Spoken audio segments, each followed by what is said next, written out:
Les 40 jours qui ont suivi la résurrection de Christ. Document d'étude numéro 159A. Ce texte explique les activités de Christ au cours des 40 premiers jours du conte de l'Homère, après sa présentation en tant que l'offrande de la gerbe agitée. Introduction. On demande souvent ce que Christ a fait quand il est revenu après avoir été présenté devant Dieu en tant que l'offrande de la gerbe agitée le dimanche matin de la fête des pains sans levain, après sa résurrection, qui eut lieu la veille au soir. Les aspects de la mort et de la résurrection de Christ sont couverts dans le document d'étude intitulé Le moment de la crucifixion et de la résurrection, numéro 159. Nous voyons dans le livre des Actes des Apôtres qu'il y a eu 40 jours impliqués dans cette période. Comment savons-nous ce qui s'est passé au cours de ces 40 jours? Que disent les Saintes Écritures? Et quels indices nous fournissent-elles sur ce qui s'est passé? La Bible est très claire sur le fait que Christ a été présenté devant Dieu en tant que l'offrande de la gerbe agitée le dimanche à 9 heures du matin. Voir l'offrande de la gerbe agitée numéro 106b. L'indication de ce qui s'est passé ce jour-là peut être vue dans les chapitres 4 et 5 de l'Apocalypse. Le chapitre 5 de la Révélation, l'Apocalypse montre ce qui s'est passé lorsque l'agneau a été tué et est allé devant Dieu en tant que la gerbe agitée après sa résurrection. Il a été accepté par Dieu, ainsi que par les anciens autour du trône, comme étant trouvé digne. Il fut alors donné le pouvoir d'ouvrir les sceaux, et il lui fut également donné le pouvoir de revenir sur terre et de donner des instructions à toute l'armée et de rendre le salut à travers l'Esprit Saint disponible à toute la création, tant humaine que spirituelle. Nous lisons dans Apocalypse chapitre 5. Puis je vis dans la main droite de celui qui était assis sur le trône un livre écrit en dedans et en dehors, scellé de 7 sceaux. Et je vis un ange puissant qui criait d'une voix forte. Qui est digne d'ouvrir le livre et d'en rompre les sceaux? Et personne dans le ciel, ni sur la terre, ni sous la terre, ne put ouvrir le livre ni le regarder. Et je pleurais beaucoup de ce que personne ne fut trouvé digne d'ouvrir le livre ni de le regarder. Et l'un des vieillards me dit, ne pleure point. Voici le lion de la tribu de Juda, le rejeton de David, a vaincu pour ouvrir le livre et ses 7 sceaux. Et je vis, au milieu du trône et des 4 êtres vivants, et au milieu des vieillards, un agneau qui était là, comme immolé. Il avait 7 cornes et 7 yeux, qui sont les 7 esprits de Dieu envoyés par toute la terre. Il vint, et il prit le livre de la main droite de celui qui était assis sur le trône. Quand il eut pris le livre, les 4 êtres vivants et les 24 vieillards se prosternèrent devant l'agneau, tenant chacun une harpe et des coupes d'or remplies de parfums, qui sont les prières des saints. Et ils chantaient un cantique nouveau en disant, « Tu es digne de prendre le livre et d'en ouvrir les sceaux, car tu as été immolé, et tu as racheté pour Dieu par ton sang des hommes de toute tribu, de toute langue, de tout peuple et de toute nation. Tu as fait d'eux un royaume et des sacrificateurs pour notre Dieu, et ils régneront sur la terre. » Par son sacrifice, Christ a été rendu digne de conduire tous les hommes au salut. Mais il devait le faire en séquence, et en faire un royaume de prêtres pour notre Dieu, et nous devons régner sur la terre sous le Messie. Verset 11, je regardais, et j'entendis la voix de beaucoup d'anges autour du trône, et des êtres vivants et des vieillards, et leur nombre était des myriades de myriades et des milliers de milliers. Ils disaient d'une voix forte, « L'agneau qui a été immolé est digne de recevoir la puissance, la richesse, la sagesse, la force, l'honneur, la gloire et la louange. » Et toutes les créatures qui sont dans le ciel, sur la terre, sous la terre, sur la mer, et tout ce qui s'y trouve, je les entendis qui disaient, « À celui qui est assis sur le trône et à l'agneau, soit la louange, l'honneur, la gloire et la force au siècle des siècles. » Et les 4 êtres vivants disaient Amen. Et les vieillards se prosternèrent et adorèrent. Voir aussi le document d'étude Les 7 sceaux numéro 140. Christ est retourné sur terre cet après-midi-là, n'étant pas soumis à la séquence du temps linéaire de la terre. Christ a parlé aux apôtres et leur insuffla l'esprit, mais ils ne devaient pas encore le recevoir. Le texte de Jean chapitre 20 nous donne une indication de la séquence qui suit son retour. Christ est revenu le premier jour de la semaine en fin de journée. Il a été ressuscité à la fin du jour du sabbat et a dû attendre l'offrande de la gerbe agitée à 9 heures le dimanche matin, comme nous l'avons vu, et ensuite il est revenu après son acceptation en tant que l'agneau de la Pâque immolé et la gerbe agitée en tant que le premier des premiers fruits. Les apôtres étaient présents, à l'exception de Thomas, qui ne l'a pas vu le dimanche. Mais 8 jours plus tard, lorsque Christ est revenu, Thomas était présent, et l'a ensuite reconnu comme son Élohim, montrant son rang après l'acceptation. Nous lisons dans Jean, chapitre 20. Le premier jour de la semaine, Marie de Magdala se rendit au sépulcre dès le matin, comme il faisait encore obscur. Et elle vit que la pierre était ôtée du sépulcre. Elle courut vers Simon-Pierre et vers l'autre disciple que Jésus aimait. Et leur dit, « Ils ont enlevé du sépulcre le Seigneur, et nous ne savons où ils l'ont mis. » Pierre et l'autre disciple sortirent et allèrent au sépulcre. Ils couraient tous deux ensemble. Mais l'autre disciple courut plus vite que Pierre, et arriva le premier au sépulcre. S'étant baissé, il vit les bandes qui étaient à terre. Cependant, il n'entra pas. Simon-Pierre, qui le suivait, arriva et entra dans le sépulcre. Il vit les bandes qui étaient à terre. Et le linge qu'on avait mis sur la tête de Jésus, non pas avec les bandes, mais plié dans un lieu à part. Alors l'autre disciple qui était arrivé le premier au sépulcre entra aussi, et il vit et il crut, car il ne comprenait pas encore que selon l'Écriture, Jésus devait ressusciter des morts. Et les disciples s'en retournèrent chez eux. Cependant Marie se tenait dehors près du sépulcre et pleurait. Comme elle pleurait, elle se baissa pour regarder dans le sépulcre. Et elle vit 2 anges vêtus de blanc, assis à la place où avait été couché le corps de Jésus, l'un à la tête et l'autre aux pieds. Ils lui dirent, « Femme, pourquoi pleures-tu » Elle leur répondit, « Parce qu'ils ont enlevé mon Seigneur, et je ne sais où ils l'ont mis. » En disant cela, elle se retourna, et elle vit Jésus debout. Mais elle ne savait pas que c'était Jésus. Jésus lui dit, « Femme, pourquoi pleures-tu? Qui cherches-tu » Elle, pensant que c'était le jardinier, lui dit, « Seigneur, si c'est toi qui l'as emporté, dis-moi où tu l'as mis, et je le prendrai. » Jésus lui dit, « Marie. » Elle se retourna et lui dit en hébreu, « Rabouni », c'est-à-dire maître. Jésus lui dit, « Ne me touche pas, car je ne suis pas encore monté vers mon Père. Mais va trouver mes frères, et dis-leur que je monte vers mon Père et votre Père, vers mon Dieu et votre Dieu. » Marie de Magdala alla annoncer aux disciples qu'elle avait vu le Seigneur, et qu'il lui avait dit ces choses. Le soir de ce jour, qui était le premier de la semaine, les portes du lieu où se trouvaient les disciples étant fermées, à cause de la crainte qu'ils avaient des Juifs, Jésus vint, se présenta au milieu d'eux, et leur dit, « La paix soit avec vous. » Et quand il y dit cela, il leur montra ses mains et son côté. Les disciples furent dans la joie, en voyant le Seigneur. Jésus leur dit de nouveau, « La paix soit avec vous. Comme le Père m'a envoyé, moi aussi je vous envoie. » Ainsi, nous voyons que Christ avait reçu l'autorité d'envoyer les apôtres comme enseignants dans le monde entier, en tant que le royaume de prêtres qu'il était chargé de faire dans Apocalypse chapitre 5. Pour ce faire, Christ avait reçu la permission de leur donner l'Esprit Saint, mais à partir du livre des Actes des apôtres, nous voyons que cela ne devait pas se produire avant la Pentecôte, 50 jours plus tard dans le conte de l'Homère. Nous poursuivons au verset 22. Après ces paroles, il souffla sur eux, et il leur dit, « Recevez l'Esprit Saint. Ceux à qui vous pardonnerez les péchés, ils leur seront pardonnés. Et ceux à qui vous les retiendrez, ils leur seront retenus. » Thomas, appelé Didyme, l'un des 12, n'était pas avec eux lorsque Jésus vint. Les autres disciples lui dirent donc, « Nous avons vu le Seigneur. » Mais il leur dit, « Si je ne vois dans ses mains la marque des clous, et si je ne mets pas mon doigt dans la marque des clous, et si je ne mets ma main dans son côté, je ne croirai point. » 8 jours après, les disciples de Jésus étaient de nouveau dans la maison, et Thomas se trouvait avec eux. Jésus vint, les portes étant fermées, se présenta au milieu d'eux et dit, « La paix soit avec vous. » Puis il dit à Thomas, « Avance ici ton doigt, et regarde mes mains. Avance aussi ta main, et mets-la dans mon côté. Et ne sois pas incrédule, mais crois. » Thomas lui répondit, « Mon Seigneur et mon Dieu. » Jésus lui dit, « Parce que tu m'as vu, tu as cru.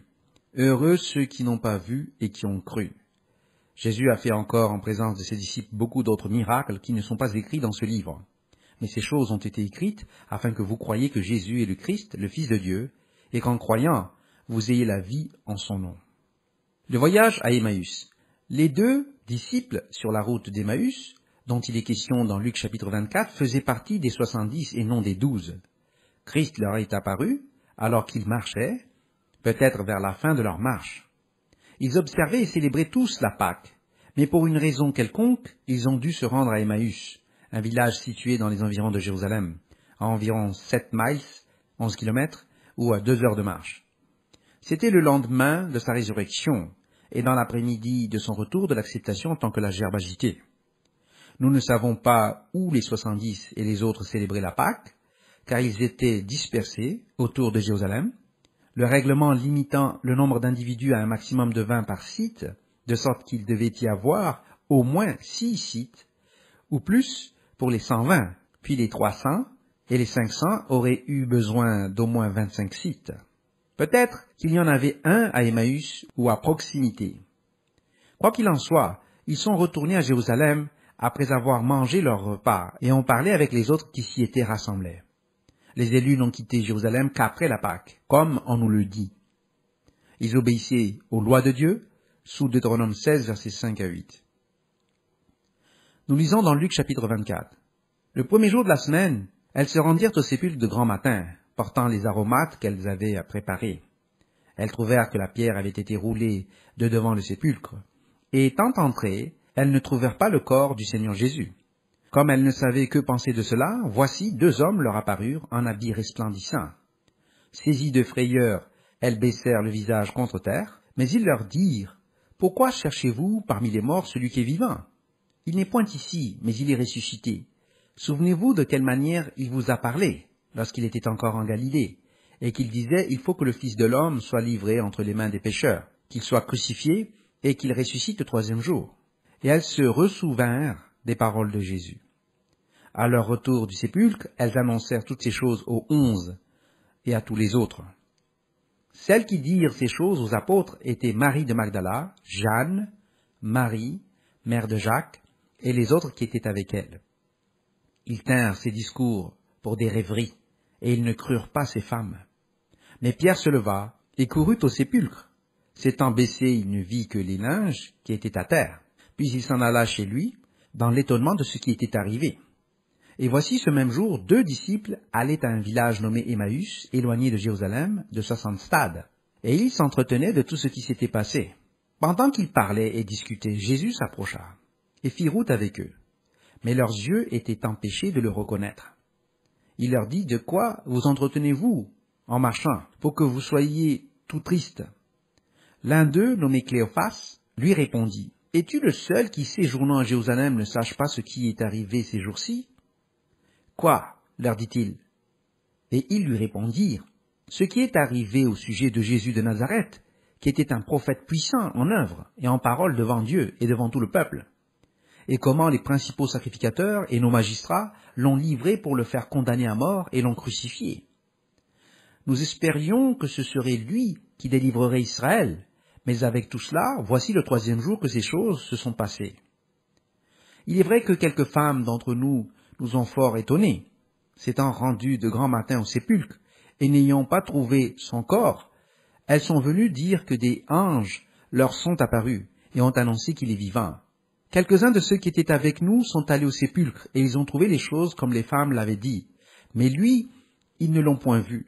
Alors Jésus leur répondit, « Ô homme sans intelligence, et dont le cœur est lent à croire tout ce qu'ont dit les prophètes, ne fallait-il pas que le Christ souffrit ces choses, et qu'il entrât dans sa gloire ?»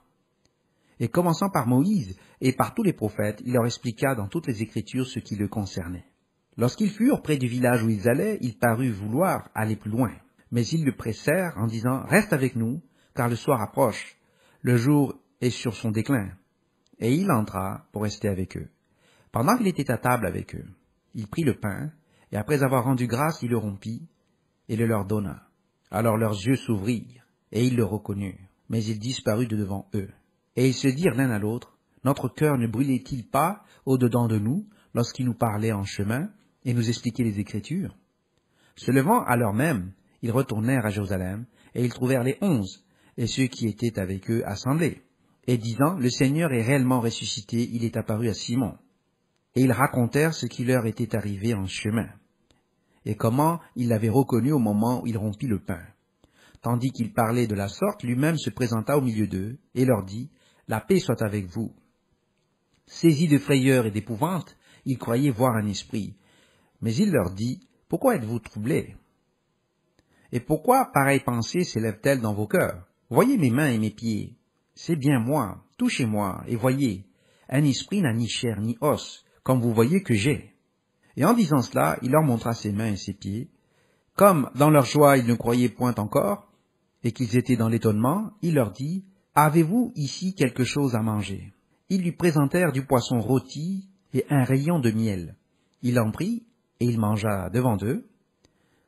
Puis il leur dit, « C'est là ce que je vous disais lorsque j'étais encore avec vous, qu'il fallait que s'accomplisse tout ce qui est écrit de moi dans la loi de Moïse, dans les prophètes et dans les psaumes. » Alors il leur ouvrit l'esprit, afin qu'ils comprissent les Écritures. Et il leur dit, « Ainsi il est écrit que le Christ souffrirait, et qu'il ressusciterait des morts le troisième jour, et que la repentance et le pardon des péchés seraient prêchés en son nom à toutes les nations, à commencer par Jérusalem. Vous êtes témoins de ces choses, et voici j'enverrai sur vous ce que mon Père a promis, mais vous restez dans la ville jusqu'à ce que vous soyez revêtus de la puissance d'en haut. » Il les conduisit jusque vers Béthanie, et ayant levé les mains, il les bénit. Pendant qu'il les bénissait, il se sépara d'eux, et il fut enlevé au ciel. Pour eux, après l'avoir adoré, ils retournèrent à Jérusalem avec une grande joie, et ils étaient continuellement dans le temple, louant et bénissant Dieu. Version Louis II. Pour comprendre l'ampleur de la Pâque, nous devons nous pencher sur l'histoire. Le 14 Abib, plus de 200 000 agneaux ont été abattus au temple entre le 9e et la 11e heure, entre parenthèses 15 heures à 17 heures. Comme nous le savons grâce au récit de Joséphus. Il y avait un minimum d'environ 5 millions de personnes à la Pâque. Les logements ont donc été extrêmement rares et les gens ont été hébergés là où ils pouvaient l'être. Ainsi, le livre des Actes des Apôtres nous dit alors qu'il était avec eux pendant 40 jours. Nous lisons dans Acte 1. « Théophile, j'ai parlé dans mon premier livre de tout ce que Jésus a commencé de faire et d'enseigner dès le commencement, jusqu'au jour où il fut enlevé au ciel, après avoir donné ses ordres par l'Esprit Saint aux apôtres qu'il avait choisis. Après qu'il eut souffert, il leur apparut vivant et leur en donna plusieurs preuves, se montrant à eux pendant 40 jours, et parlant des choses qui concernent le royaume de Dieu. Et comme il se trouvait avec eux, il leur recommanda de ne pas s'éloigner de Jérusalem, mais d'attendre ce que le Père avait promis. Ce que je vous ai annoncé, leur dit-il, car Jean a baptisé d'eau, mais vous, dans peu de jours, vous serez baptisés d'Esprit Saint. Alors les apôtres réunis lui demandèrent, « Seigneur, est-ce en ce temps-ci que tu rétabliras le royaume d'Israël ?» Il leur répondit, « Ce n'est pas à vous de connaître les temps ou les moments que le Père a fixés de sa propre autorité. Mais vous recevrez une puissance, l'Esprit Saint survenant sur vous, et vous serez mes témoins à Jérusalem, dans toute la Judée, dans la Samarie, jusqu'aux extrémités de la terre. » Après avoir dit cela, il fut élevé pendant qu'ils le regardaient, et une nuée le déroba à leurs yeux. Et comme ils avaient les regards fixés vers le ciel pendant qu'ils s'en allaient, voici 2 hommes vêtus de blanc leur apparurent, et dirent, « Hommes galiléens, pourquoi vous arrêtez-vous à regarder au ciel? Ce Jésus, qui a été enlevé au ciel du milieu de vous, viendra de la même manière que vous l'avez vu allant au ciel. » Alors, ils retournèrent à Jérusalem, de la montagne appelée des Oliviers, qui est près de Jérusalem, à la distance d'un chemin de sabbat. Cependant, nous savons qu'il n'était pas avec eux à partir du jour 2 jusqu'au jour 7, qui était le jour du sabbat. Où était-il allé? Sa mission était d'être envoyé auprès des élus, et c'était premièrement aux apôtres, mais il était aussi envoyé pour sauver les pécheurs, et il y avait un groupe qu'il devait visiter, et qui était l'armée déchue. Pierre dit qu'il leur a rendu visite au Tartaros. 1 Pierre, chapitre 3, nous lisons à partir du verset 18. « Christ aussi a souffert une fois pour les péchés, lui juste pour des injustes, afin de nous amener à Dieu, ayant été mis à mort quant à la chair, mais ayant été rendu vivant quant à l'esprit, dans lequel aussi il est allé prêcher aux esprits en prison, qui autrefois avaient été incrédules, lorsque la patience de Dieu se prolongeait au jour de Noé, pendant la construction de l'arche, dans laquelle un petit nombre de personnes, c'est-à-dire 8, furent sauvées à travers l'eau. Cette eau était une figure du baptême, qui n'est pas la purification des souillures du corps, mais l'engagement d'une bonne conscience envers Dieu, et qui maintenant vous sauve, vous aussi, par la résurrection de Jésus-Christ, qui est à la droite de Dieu, depuis qu'il est allé au ciel, et que les anges, les autorités et les puissances lui ont été soumis.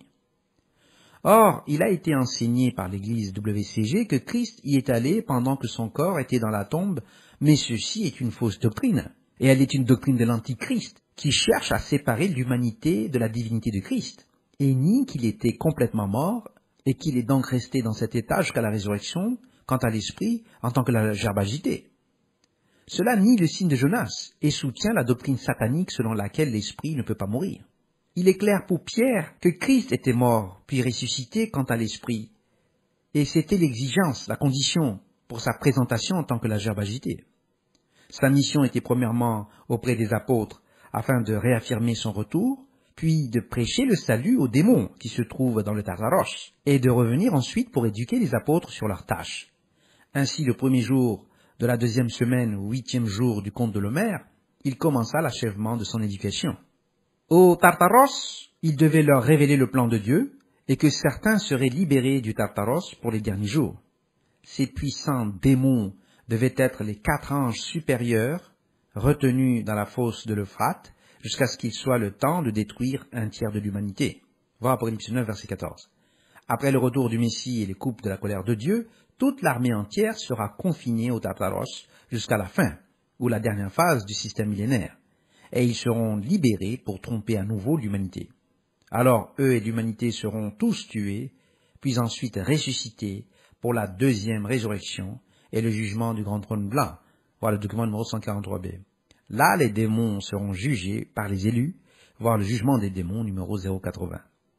La liste de Paul au sujet des apparitions montre que Christ est apparu aux 500 apparemment avant sa réapparition aux 12.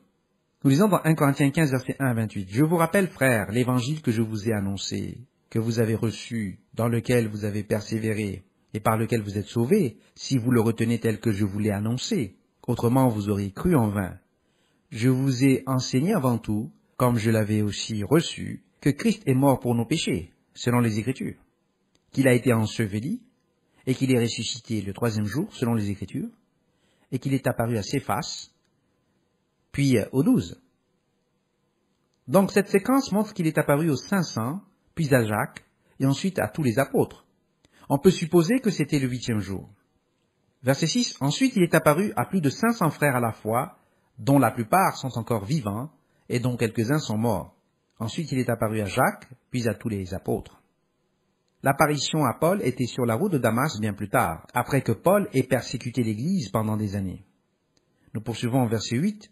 Après eux tous, il m'est apparu aussi à moi, comme à l'avorton. Car je suis le moindre des apôtres, je ne suis pas digne d'être appelé apôtre parce que j'ai persécuté l'Église de Dieu. Par la grâce de Dieu, je suis ce que je suis, et sa grâce envers moi n'a pas été vaine. Loin de là, j'ai travaillé plus que tous, non pas moi toutefois, mais la grâce de Dieu qui est avec moi. Ainsi donc, que ce soit moi, que ce soit eux, voilà ce que nous prêchons, et c'est ce que vous avez cru. Or, si l'on prêche que Christ est ressuscité des morts, comment quelques-uns parmi vous disent-ils qu'il n'y a point de résurrection des morts? S'il y a un point de résurrection des morts, Christ non plus n'est pas ressuscité. Et si Christ n'est pas ressuscité, notre prédication est donc vaine, et votre foi aussi est vaine. Il se trouve même que nous sommes de faux témoins à l'égard de Dieu, puisque nous avons témoigné contre Dieu qu'il a ressuscité Christ, tandis qu'il ne l'aurait pas ressuscité si les morts ne ressuscitent point. Car si les morts ne ressuscitent point, Christ non plus n'est pas ressuscité, et si Christ n'est pas ressuscité, votre foi est vaine. Vous êtes encore dans vos péchés, et par conséquent aussi, ceux qui sont morts en Christ sont perdus. Si c'est dans cette vie seulement que nous espérons en Christ, nous sommes les plus malheureux de tous les hommes. Mais maintenant, Christ est ressuscité des morts, il est les prémices de ceux qui sont morts. Car puisque la mort est venue par un homme, c'est aussi par un homme qu'est venue la résurrection des morts. Et comme tous meurent en Adam, de même aussi tous revivront en Christ, mais chacun en son rang. Christ comme prémisse, puis ceux qui appartiennent à Christ, lors de son avènement.